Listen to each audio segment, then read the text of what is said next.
Hola, amigos y amigas de Foro ACE Internacional. Está a punto de entrar Emilio Carrillo. Él está ya listo, ya hemos hecho todas las comprobaciones y mientras que él entra, os voy a leer un poquitito, aunque ya todos los conocéis, ya todos le conocéis, quién es Emilio Carrillo en la actualidad. Emilio, hace un momento me decía, cuando estábamos leyendo su currículum, me ha dicho, lee mi currículum actual porque estoy jubilado. Y digo, bueno, jubilado no, sino jubiloso, alegre por poder hacer ahora todavía más lo que realmente es su deseo, ¿no? Dirige la Academia de la Consciencia y el proyecto de investigación Consciencia y Sociedad Distópica y es presidente de honor de la asociación INEMI. Imparte clases de conciencia y espiritualidad en másteres y cursos y es experto universitario de Barcelona, Madrid, Sevilla y Valencia y gestiona el blog El cielo en la tierra, que cuenta con 9 millones de visitas directas.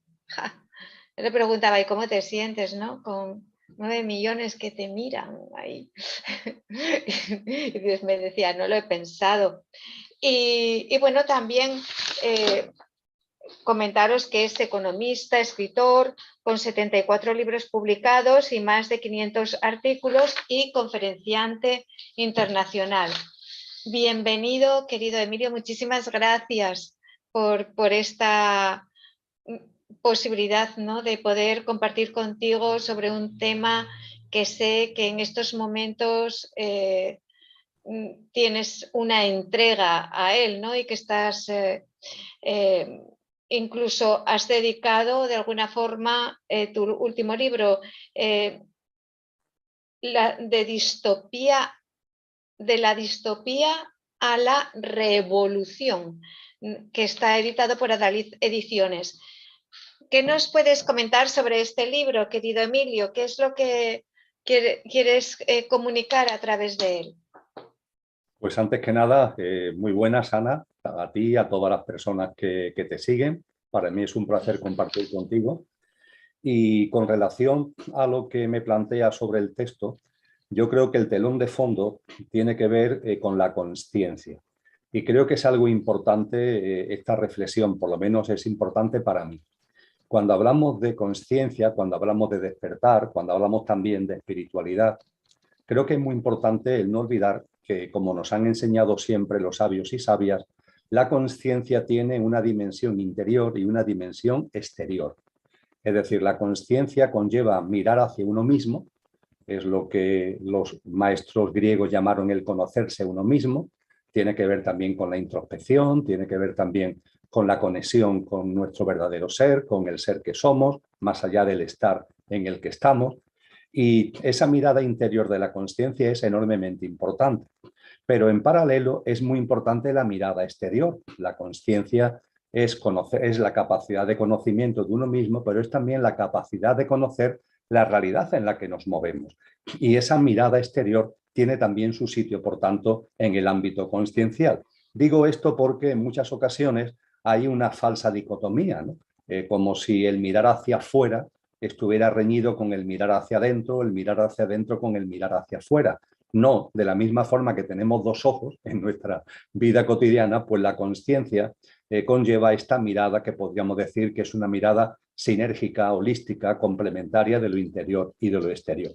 Y de la misma forma que, por ejemplo, en febrero publiqué un libro con la editorial Sirio que tiene como título La sabiduría de Dios escondida, la mística de San Juan de la Cruz, que es una profunda mirada interior, experiencia de Dios siguiendo los pasos de ese gran maestro que fue Juan de Yepes, Juan de la Cruz.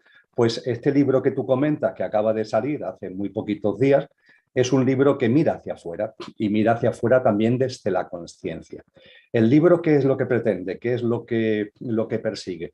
Pues muy sencillo. Dentro de un proyecto de investigación que comenzamos en el año 2018, un grupo de profesionales, un grupo de profesionales que entendemos que somos conscientes y que estamos especializados en distintas ramas, pues ese proyecto de investigación con ciencia y sociedad aristótica, que ya dio lugar a un primer libro en mayo del 2020, ahora en septiembre del año 2022 lo que hemos presentado es un texto que analiza lo que está ocurriendo en la sociedad, con los datos que se han acumulado fundamentalmente precisamente desde el 2019-2020 al momento actual, y se hace un análisis descarnado para poner en evidencia lo que ocurre, para poner en evidencia que hay una inconsciencia actualmente importante en la humanidad, que esa inconsciencia está alimentada por una reducida élite, una élite minoritaria que se ha constituido como una especie de gobierno en la sombra. Se explica a partir de ahí que este gobierno en la sombra, cómo se conforma, cómo se establece, y llegamos a una conclusión que es importante, ¿no? Que ese gobierno en la sombra tiene los hilos que dirigen todos los estamentos de poder político, económico, social que hay actualmente en el planeta, y que a partir de ahí estos estamentos de poder, por más que nos duela, no persiguen el bien común, sino todo lo contrario. Lo que persiguen es sus intereses, la defensa de sus intereses. Y a partir de ahí nos planteamos si hay un gobierno en la sombra, si lo que persiguen son sus objetivos, sus intereses, ¿de qué se trata? ¿No? Es la otra parte que el libro aborda. ¿De qué se trata en concreto? Y ese tratar en concreto, lo que queremos poner de manifiesto, lo que pongo de manifiesto también hablando contigo, es que no tiene que ver con el dinero, con el poder, con la fama, todo eso lo tienen de sobra. Ello tiene una finalidad espiritual. Hablamos en el libro de que esta élite tiene creencias espirituales involutivas, y que esas creencias espirituales involutivas lo llevan a tener como objetivo fundamental lo que en términos espirituales podríamos decir que son extraviar almas. Y el contexto del libro, pues en sus distintos capítulos se van analizando el modus operandi a través de 10 grandes ejes de actuación que utiliza ese gobierno en la sombra con este objetivo de extraviar almas. Así Te que quería preguntar, dicho de forma muy Emilio, sintética, este es el resumen. te quería preguntar, porque ya que estás hablando de gobierno en las sombras, extraviar almas, todo esto, te avisé, se me va a despertar la curiosidad. Entonces, te quería preguntar, ¿quién es ese gobierno en la sombra? ¿Quiénes son? El gobierno en la sombra, para entender lo que significa, Sí. hay que tener en cuenta la existencia de esa élite a la que he hecho referencia. La élite se puede entender muy bien lo que es con dos elementos de información que son suficientemente conocidos, Ana, pero que creo que no están suficientemente valorados en sus consecuencias. Por una parte, el hecho de que hay un 1% del 1% de la población mundial que acumula más patrimonio y riqueza que el resto de la humanidad.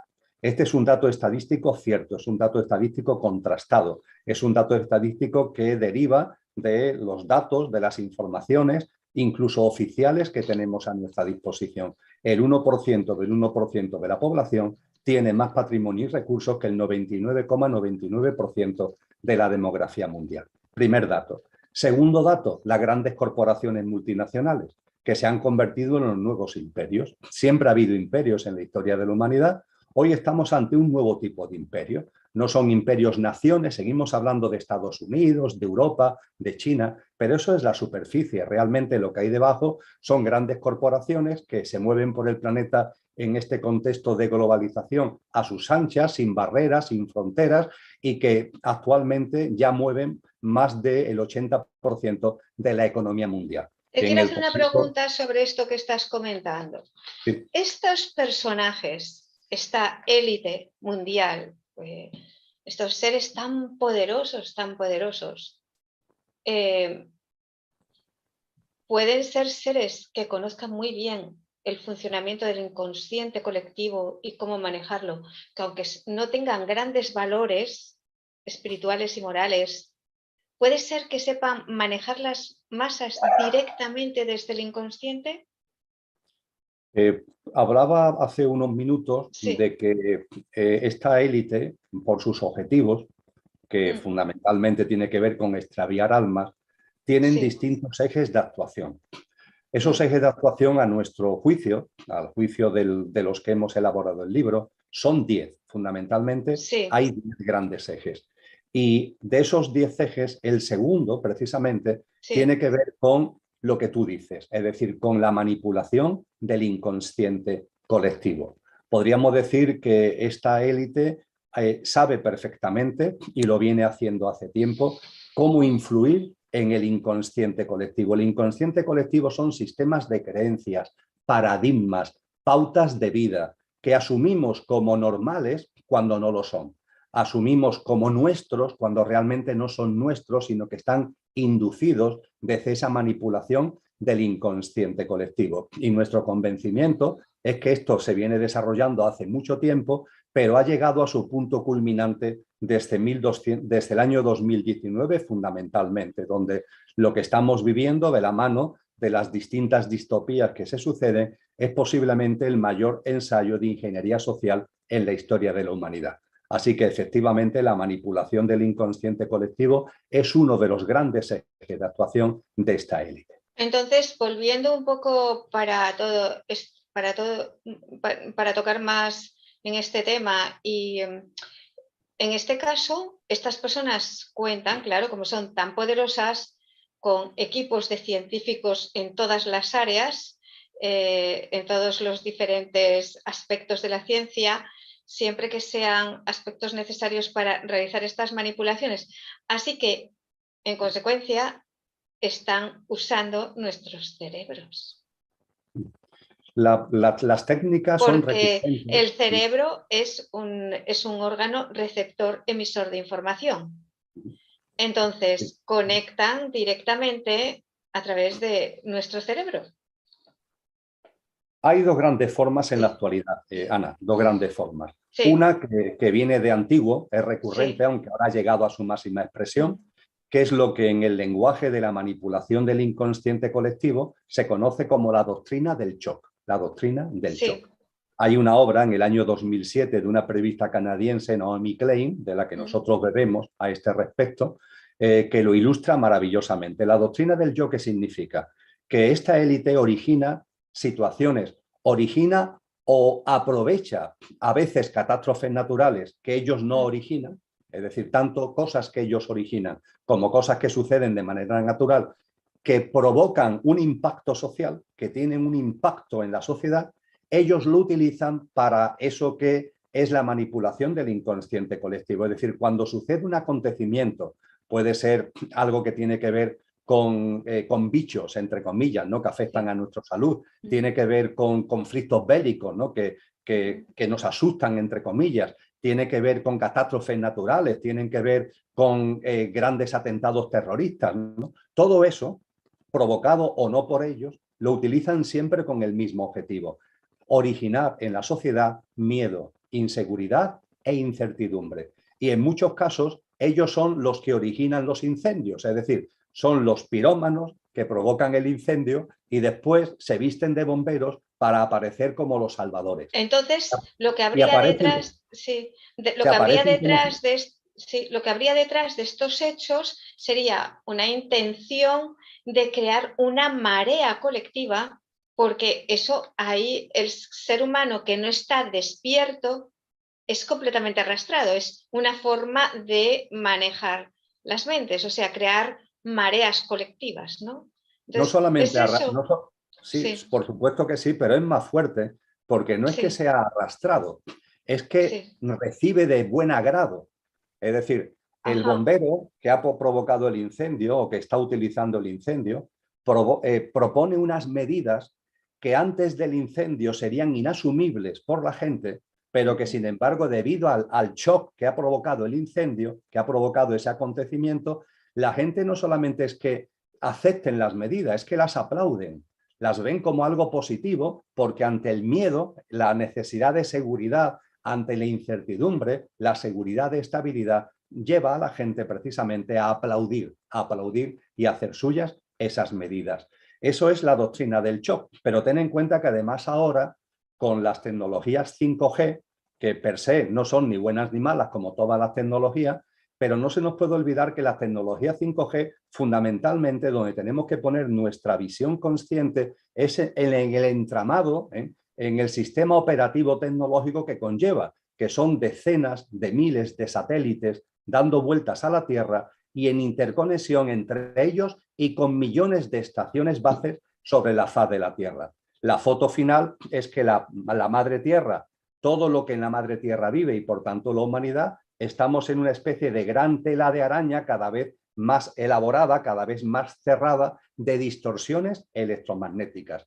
Y como tú apuntabas, esas distorsiones electromagnéticas nos afectan directamente. Hay una rama de la ciencia que es la musicoterapia, y yo creo que es algo que todos conocemos, que nos enseña que las frecuencias vibracionales de la música que podemos tener a nuestro alrededor afectan a las emociones, afecta incluso a las moléculas del agua. Y hay músicas que nos relajan, pero hay música que todo lo contrario, nos encolerizan, ¿no? Bueno, pues esta gran tela de araña de frecuencias electromagnéticas en las que estamos siendo metidos son también un sistema de manipulación directa y que tiene que ver también o puede afectar a lo que es la manipulación del inconsciente colectivo. Tengo aquí varias preguntas anotadas, querida Emilio, porque es que me parecía tan interesante, ¿no?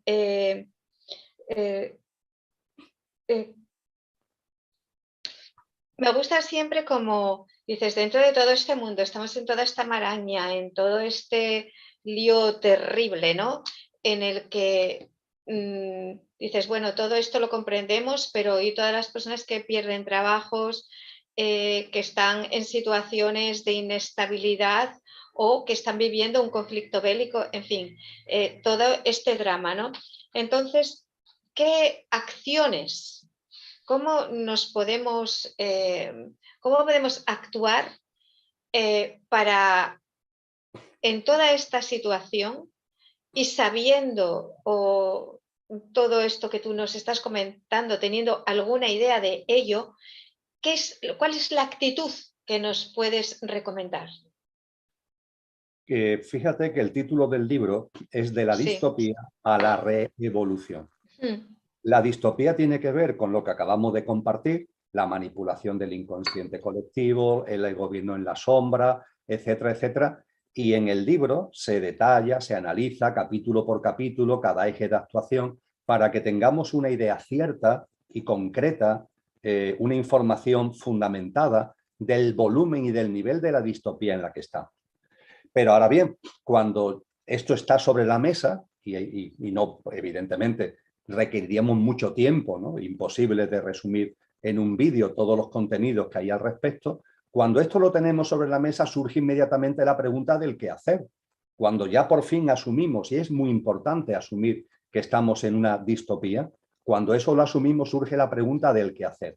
Y fíjate que dice el título del libro, De la distopía a la reevolución. No a la revolución, sino a la re-evolución.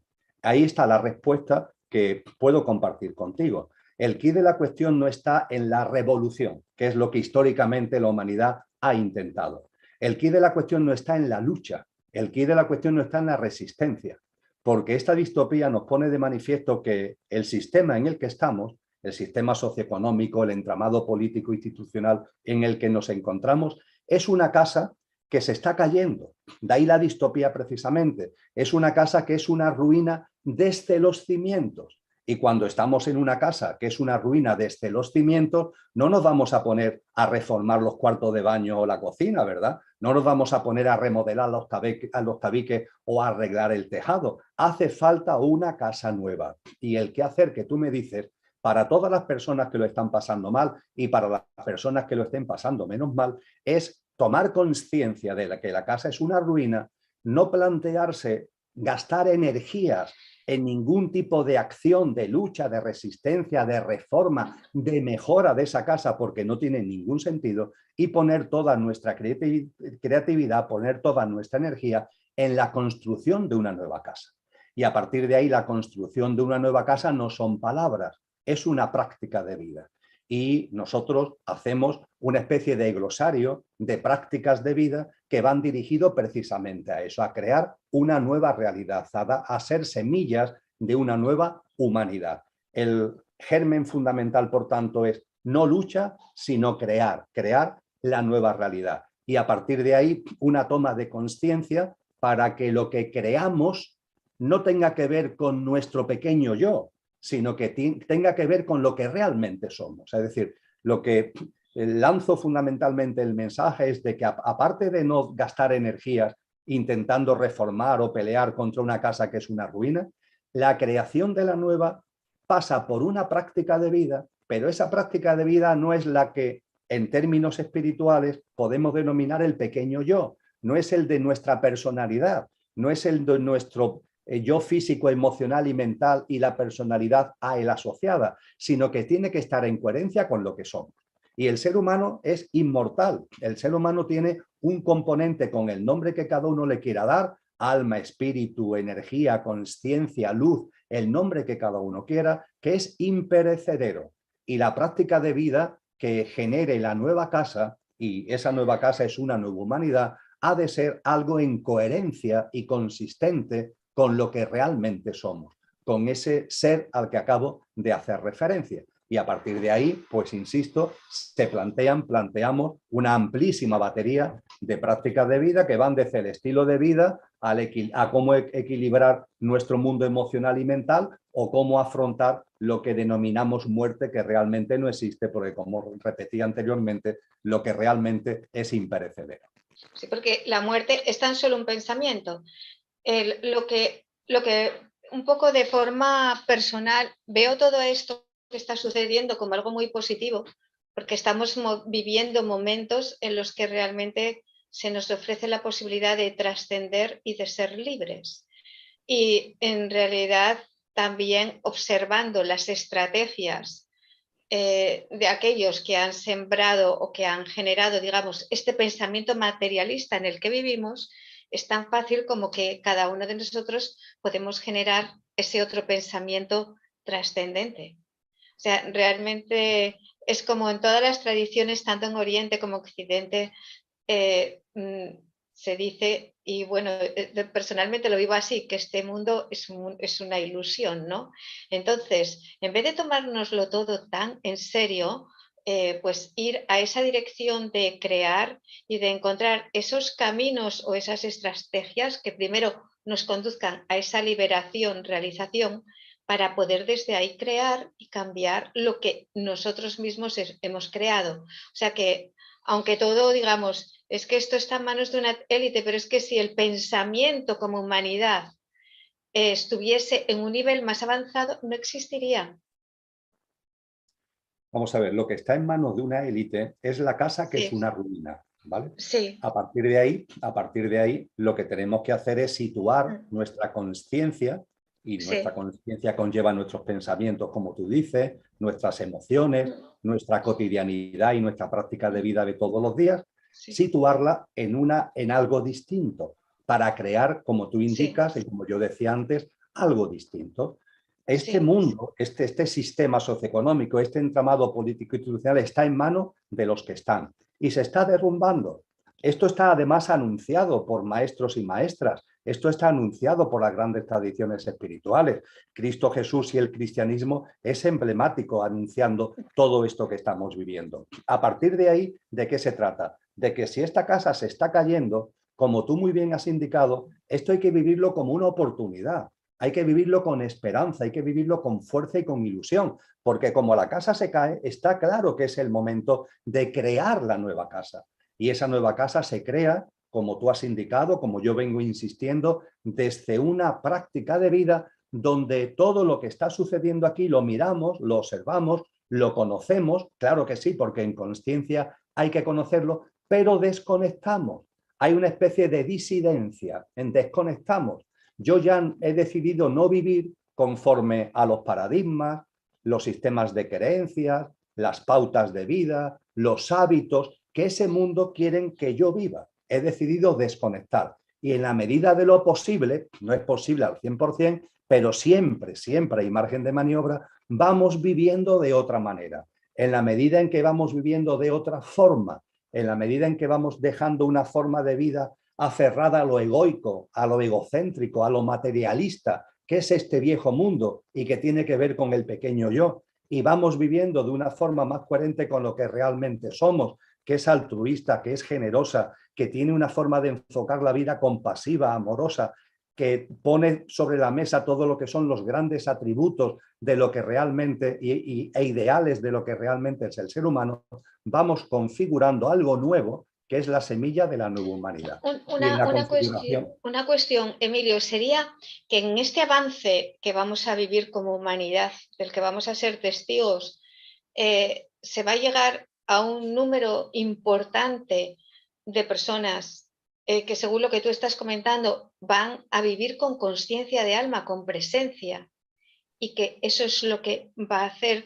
De hecho, aquí había alguien diciendo que pero que decía, al abrir la conciencia se rasgan los de la Matrix.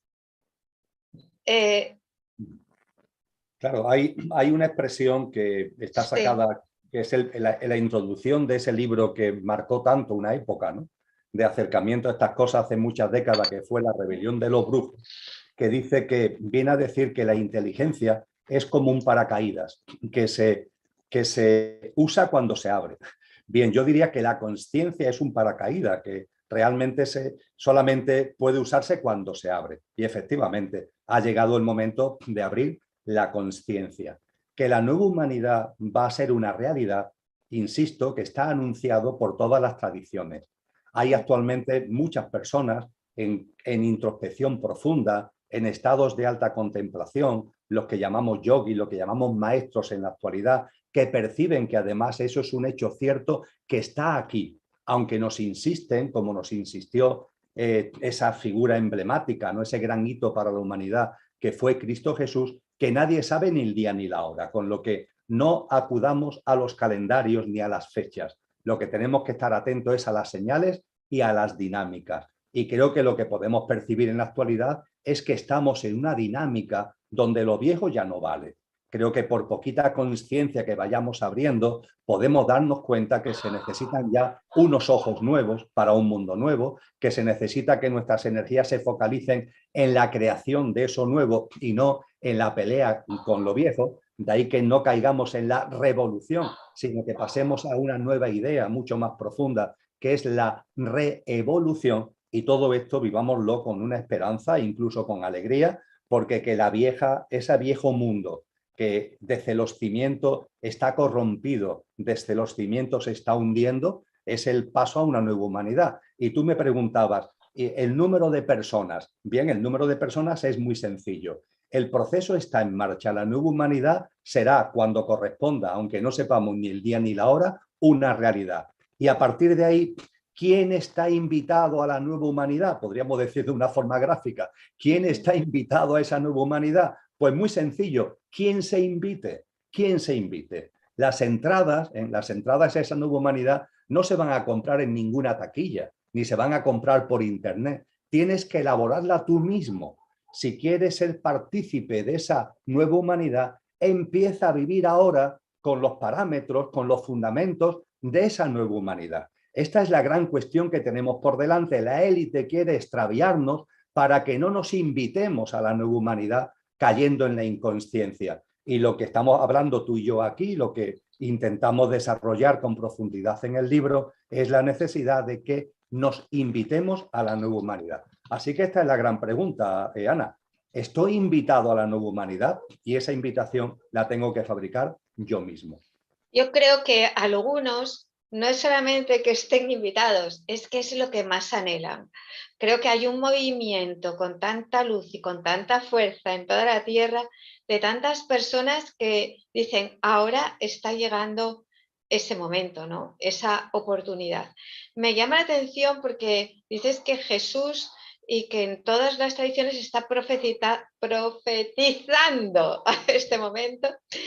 Y es curioso porque, ¿sabes?, lo veo en el Éxodus, en el mito de la liberación de la salida del pueblo de Egipto, ¿no? Egipto lo veo como el ego, como el pasado, y todas las pruebas que se presentaron, ¿verdad?, al faraón para poder ser libres, ¿no? Que si las pestes, que si las catástrofes, que si de todo, y luego la separación de las aguas a través de las cuales cruzaron hacia la liberación, ¿no? Es como esa desidentificación, digamos que o sí nos va a tocar vivir. Entonces, también, no sé qué opinas de Jacobo Gringer. No sé si lo conoces. Bueno, tengo referencias, pero no la suficiente como para verter públicamente una opinión. Bueno, porque él es curioso porque habló, uno de los campos en los que profundizó es este campo de trascendencia, de espiritualidad desde la ciencia, pero desde la ciencia al servicio de la luz y del bien, no al servicio de vamos a poner a todos estos ahí concentraditos, ¿no? Y bien manipuladitos, no. Él hizo ese trabajo desde el bien y llegó a ese punto desde el cual cada ser humano puede crear un mundo, un universo. Y lo hizo a través de la ciencia, de la teoría sintérgica, que une dentro de sí misma pues, neurociencia, física cuántica y la teoría del todo. Entonces es muy interesante cómo también esto que estamos viviendo ahora, tú ya lo has visto venir desde hace tiempo, porque puedes definir, porque hay mucha gente que me pregunta, ¿qué es eso de sociedad distópica? Yo les digo, como Sodoma y Gomorra. Pero nos puedes definir, porque mucha gente no sabe lo que es distopía. Dice, ¿qué es eso de distopía? Bueno, no es de extrañar, Ana, porque el término distopía se acuñó en nuestro diccionario, se admitió en el diccionario hace muy poco tiempo. La utopía no, el término utopía tiene mucho, pero distopía es relativamente reciente. Es muy fácil de explicar. La distopía es lo contrario de la utopía. La utopía es una humanidad ejemplar, una humanidad feliz, una humanidad liberada, una humanidad creativa, una humanidad realizada plenamente. Eso es la utopía. La distopía, ¿qué es? Una humanidad sufriente, una humanidad alienada, una humanidad controlada, oprimida, miedosa. Esa es la distopía. Y para entenderlo mejor incluso yo aconsejo dos obras, dos novelas del siglo XX, del pasado siglo XX. El mundo feliz de Aldous Huxley y 1984 de Orwell, porque ambas juntas dan lugar, enseñan lo que es la distopía en el año 2022. Un mundo feliz es una sociedad distópica desde la distracción y el entretenimiento. La distracción tonta, el entretenimiento lelo, a la gente la tienen distraída, entretenida, adormecida. Incluso hay una droga, ¿no?, que se le da por las mañanas. En este caso, la droga que tenemos son las tecnologías cuando no sabemos usarlas con conciencia, ¿no? Y en 1984 de Orwell son las tecnologías que se utilizan de manera autoritaria, ¿eh? El control, el monitoreo, la manipulación, etcétera, etcétera. Unes las dos, El mundo feliz de Huxley y 1984 de Orwell, y tendremos algo muy parecido a lo que está ocurriendo en la actualidad, que además, Ana, no es como corrección, es como apunte. Lo que hizo Cristo Jesús no son profecías. Él no fue un profeta, él fue lo crístico encarnado, y él lo que tenía es sabiduría, y lo que estas tradiciones espirituales nos enseñan no son profecías, sino que hay una sabiduría de cómo evolucionan los ciclos mayores y menores. Y a partir de ahí, como se saben cómo evolucionan los ciclos menores, cómo evolucionan los ciclos personales, cómo evolucionan los ciclos humanos, cómo evolucionan los ciclos de la madre tierra, ellos sabían que llegaría un momento que a modo de parto, sería como de removimiento, de contracciones, para dar lugar a lo nuevo, surgiría el final de esta generación humana, que es lo que Cristo Jesús describe de una forma antológica, los hechos, las señales del final de esta generación humana y el nacimiento de la siguiente. Es como un parto y no es una profecía, es un conocimiento profundo de cómo evolucionan y de cómo funcionan los ciclos. Bueno, es fascinante. Hay algo que en todo esto me preocupa bastante, ¿no? Es como llevamos muchos años, que es, bueno, muchos años es reciente porque mis abuelos no fueron víctimas de esto, ¿no? Pero, y quizá los tuyos tampoco, querido Emilio, pero claro, yo soy una abuela, soy abuela, ya soy abuela. Y bueno, el tema de la alimentación. Es claro que vamos que dentro de poco vamos a ser alimentados de piensos compuestos como los animales. Es decir, alimentación de impresoras 3D, toda a base de soja y otros productos, algas, en fin, compuestos químicos. En la medida que perdemos el control del alimento, perdemos nuestra libertad. Esto es fácil de observar y cómo esto va también unido a toda la parte de biotecnología que está avanzadísima. O sea, es curioso porque nosotros observamos el mundo y quizás la fuente de ingresos, de riqueza mayor sea la segunda, creo que es las armas, la fabricación de armas. Es evidente que si se fabrican armas va a haber guerras. Mientras haya fábricas de armas, hay guerras. Es que no hay otra porque es un negocio. Pero es que observo que la biotecnología es la nueva, va a ser como una nueva fuente. De hecho, ahora mismo la riqueza de las naciones tiene mucho que ver, puede ser un país muy pequeño, pero como tiene un nivel tecnológico alto, es rico. Entonces, ¿qué opinas de todo esto? Biotecnología, alimentación, ese tándem, que es reciente, porque ya te digo, mis abuelos, mi abuelo, tú le hubieras dicho que compras una botella de agua, que es que hay un negocio con el agua, y se hubiera reído. ¿Explico? Está cerca, hemos dado un salto ahí.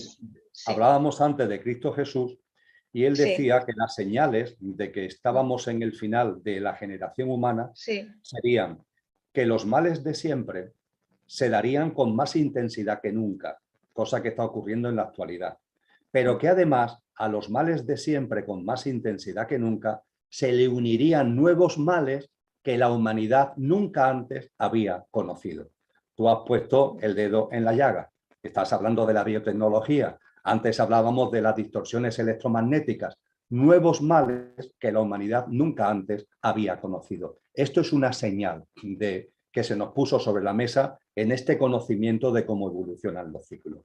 Desde el punto de vista de algo tan importante, tan cotidiano como es la alimentación, es primero ser consciente de que para todo siempre hay margen de maniobra. Es decir, ellos están aquí, en su casa, que se está derrumbando, con sus sistemas de creencias, sus pautas de vida, sus paradigmas, intentándonos convencer. Siempre, siempre hay margen de maniobra.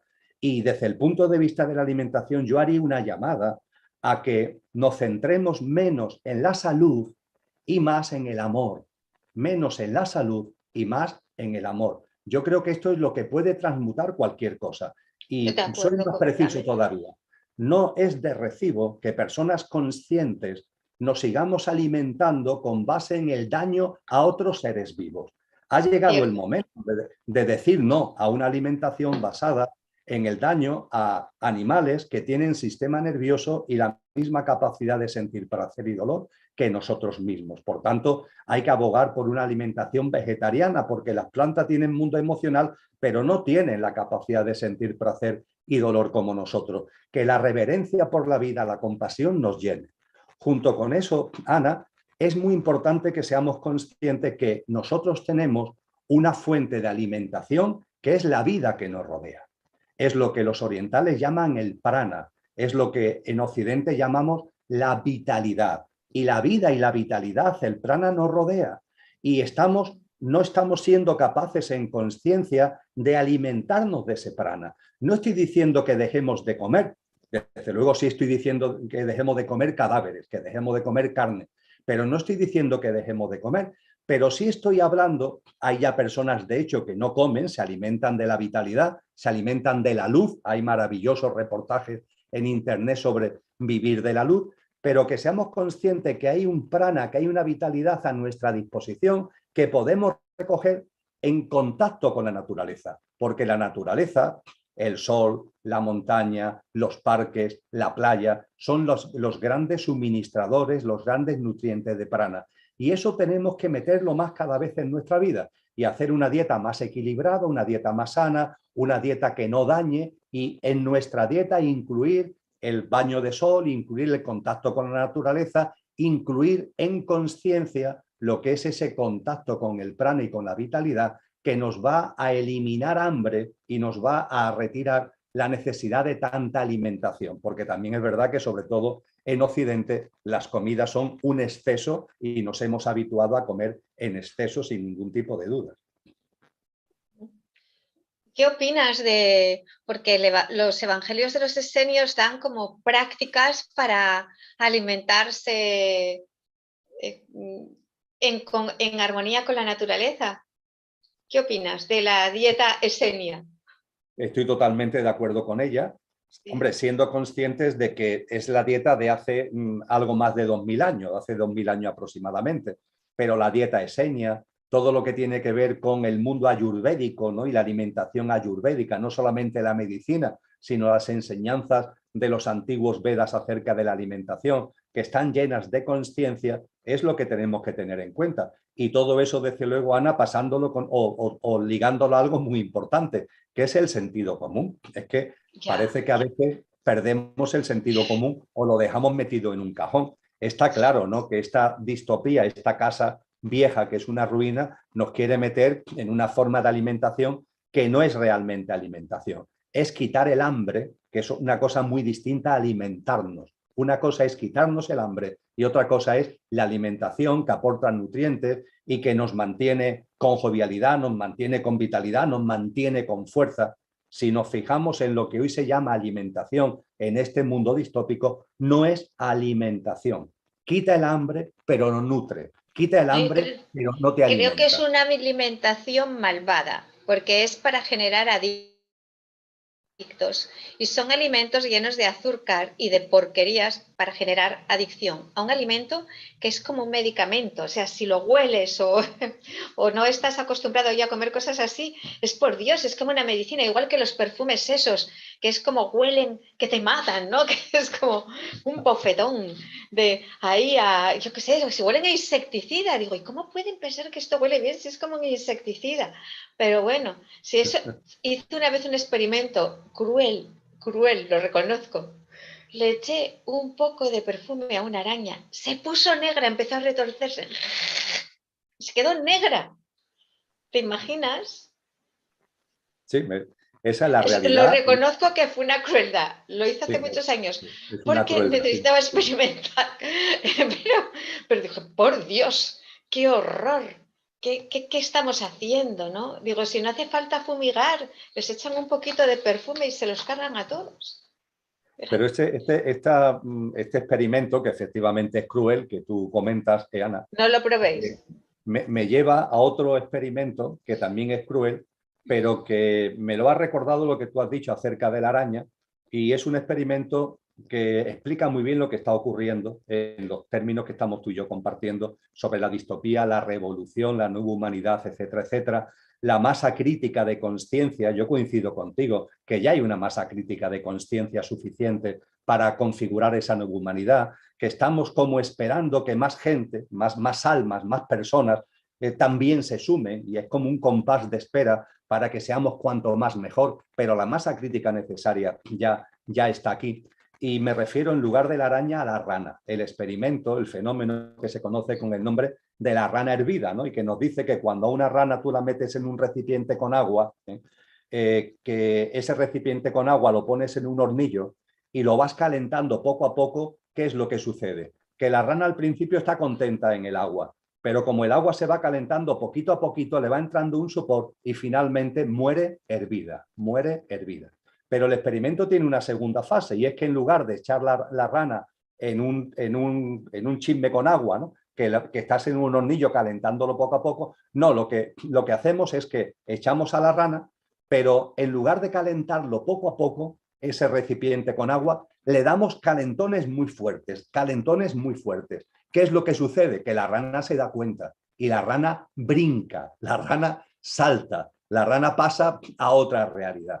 Cuando hablábamos de que este momento es un momento que hay que vivir con esperanza y con conciencia, hay que tener en cuenta que estos calentones, estas distopías que estamos hablando, en la alimentación y en tantas otras muchas cosas que estamos viviendo en la economía, en las tecnologías, en la En el salud, clima. en el clima, todo esto que estamos, en el medio ambiente, efectivamente, todo esto que estamos viviendo son como calentones que nos están sirviendo a nosotros, que somos la rana, como para decir, yo salto de aquí. Yo ya no quiero tener que ver con esta casa, no quiero seguir en este recipiente y doy el salto. Ese salto es esta práctica de vida consciente, es esta disidencia, es este desconectar con esos sistemas de creencias y esas pautas de vida y vivir. Cada vez más seres humanos lo estamos haciendo siempre en la medida de nuestras posibilidades, pero cada vez más seres humanos lo estamos haciendo para ir configurando, para ser semillas de la nueva humanidad.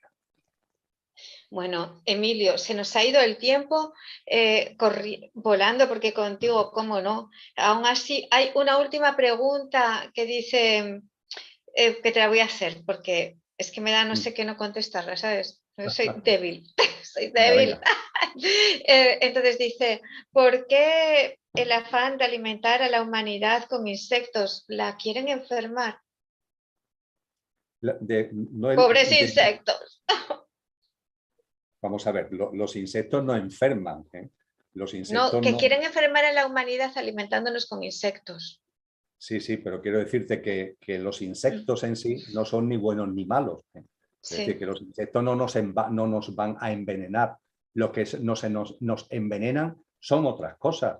Lo que nos envenenan son los productos químicos, lo que nos envenena son los productos transgénicos, lo que nos envenenan son los alimentos que no tienen vida, que están muertos, son los cadáveres que ingerimos porque la industria agroalimentaria, en pro de su beneficio y haciéndonos adictos precisamente a la carne y otras muchas cosas, como tú muy bien has dicho. Eso es lo que nos envenena. No culpabilicemos a la naturaleza. La naturaleza es maravillosa, la naturaleza es un regalo, la naturaleza y la vida nos está abrazando continuamente. Donde tenemos que poner el foco es en cómo se manipula, en cómo se distorsiona, en cómo se le dan la vuelta a las cosas, y el envenenamiento viene de este gobierno en la sombra del que hablábamos en principio, que lo que nos quieren es que no estemos joviales, que no estemos fuertes, que no estemos nutridos, que no estemos con energía, porque es la forma de que la conciencia no aparezca en nosotros. Si estamos bajos de vitalidad, ¿cómo nos vamos a plantear temas trascendentes? Si nos cuesta trabajo arrancar por la mañana para afrontar nuestro día a día, ¿cómo diantres nos van a interesar cosas como las que estamos planteando en este encuentro, Ana? Nos quieren alicaídos, nos quieren decaídos. Pero eso no es solamente un semidefinidos. pensamiento colectivo. O sea, es decir, si a través de todos los medios nos están dando malas noticias, si se crea como un clima de densidad a través de programa,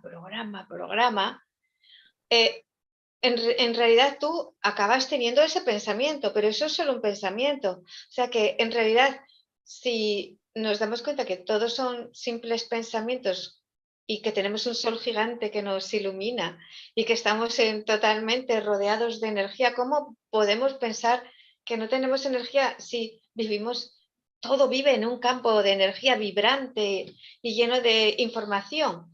Entonces, la verdad es que me parece un pensamiento distópico. Sí, Me voy a pero coger la palabra, me gusta lo distópico.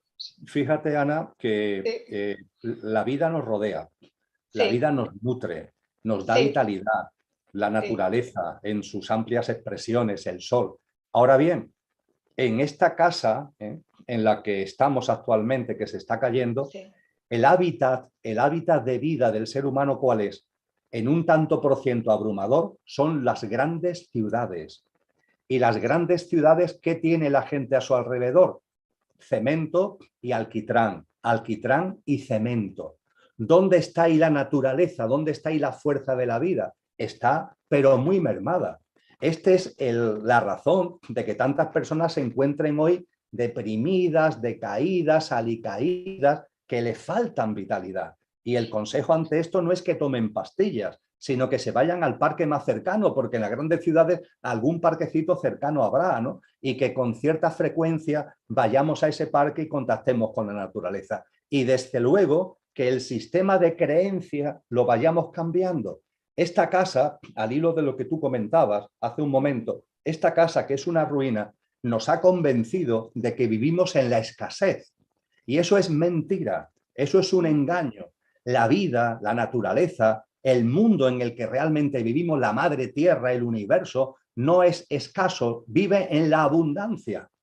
Entonces, cuando rompemos, cuando disentimos de los paradigmas, de los sistemas de creencia, de las pautas de vida de esta casa, una de las cosas que tenemos que asumir es que vivimos realmente en la abundancia y confiar en la vida, empezar a darnos cuenta que todo tiene un sentido profundo, un porqué y un para qué. También los calentones, también la distopía en la que estamos viviendo. Y esto, como tú dices, va cambiando nuestra forma de percibir, nuestra visión, nuestro pensamiento. Y esto finalmente, desde luego, hay que llevarlo a una práctica de vida, porque si lo quedamos en el pensamiento, de poco va a servir. Eso hay que llevarlo a una práctica de vida cotidiana. Y en eso estamos, Ana, cada vez más seres humanos, y creo que con confianza, con esperanza y con alegría tenemos que darnos la mano, ser conscientes que no solamente existe el inconsciente colectivo, que esos otros quieren manipular, sino que existe un consciente colectivo que estamos alimentando cada vez que uno da un pequeño paso en consciencia.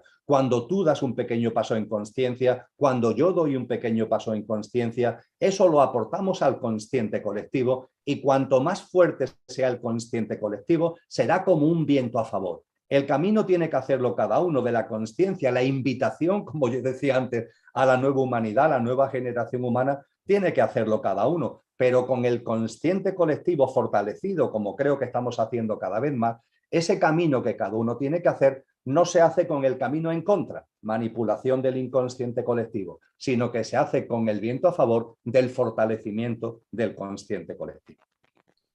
Bueno, y muchísimas gracias porque me acuerdo que hablamos antes del tiempo y me he pasado un poquitito. Bueno. Querido Emilio, voy a aprovechar para anunciar que tenemos un congreso y que, por favor, a ver si os animáis a apuntaros rapidísimamente, no os quedéis sin plaza, en Torremolinos, 11 y 12 de marzo, esas fechas maravillosas que también os podéis bañar en la playa. Y es que tenemos un programazo porque está Emilio, tenéis que mirar en la web para ser más breves, en las www.foroace.com, que tendrá 2 intervenciones y además participará en las mesas redondas. Este programa, que se titula Destino, el Congreso, el futuro inmediato de la humanidad, son 2 días, 11 y 12 de marzo, Palacio de Congresos y Exposiciones de Torremolinos, y participan Cristina Martín Jiménez, Fernando López Mirones, Enrique de Vicente Martín y Pedro Baños. Un programazo en el que se va a abordar por temas específicos todo esto de lo que ha hablado Emilio y se aportarán herramientas. Así que, aportación, 25 €. O sea que realmente es una aportación para cubrir gastos y para que todo el mundo que quiera pueda acceder. Y bueno, que os esperamos en Torremolinos 11 y 12 de marzo, www.foroace.com, y nada, allí podréis tomar contacto con Emilio y preguntarle directamente. Así que agendarlo. Viaje, primavera, antes de la primavera, que os va a venir muy bien, porque ahí hace buen clima. A que lo digo, a que lo haga atractivo, ¿verdad? Porque es que lo es. Bueno, Emilio, que despídete de tus amigos, por favor. Y Bueno, pues gracias. mi despedida es fundamentalmente el incidir en lo que tú y yo hemos comentado acerca de la esperanza, no una esperanza vana, no una esperanza mediocre de que las cosas sean como eran antes, no, por favor, más de lo mismo, no. Estamos creando lo nuevo, tenemos que estar en estos momentos centrados con alegría y con esperanza en esa creación de lo nuevo y caminamos de la mano. Y este encuentro que tú has comentado en Torremolinos, pues una forma también de caminar de la mano y de que esa masa crítica que ya sobradamente tenemos, pues sigamos cada vez creciendo más para que más y más personas puedan ser esas semillas activas, puedan participar en esa nueva generación humana que estamos construyendo. Que no sabemos cuándo va a llegar, porque no sabemos ni el día ni la hora, pero hay una certeza interna cada vez en más personas de que ahí está. Así que ya late en nuestro corazón y brilla en nuestra alma. Ana, muchas gracias. Y se ve mucho por ahí, se está viendo bastante. Muchas gracias, Emilio. Y gracias a todos los que habéis estado aquí. Hasta pronto, amigos y amigas. Gracias.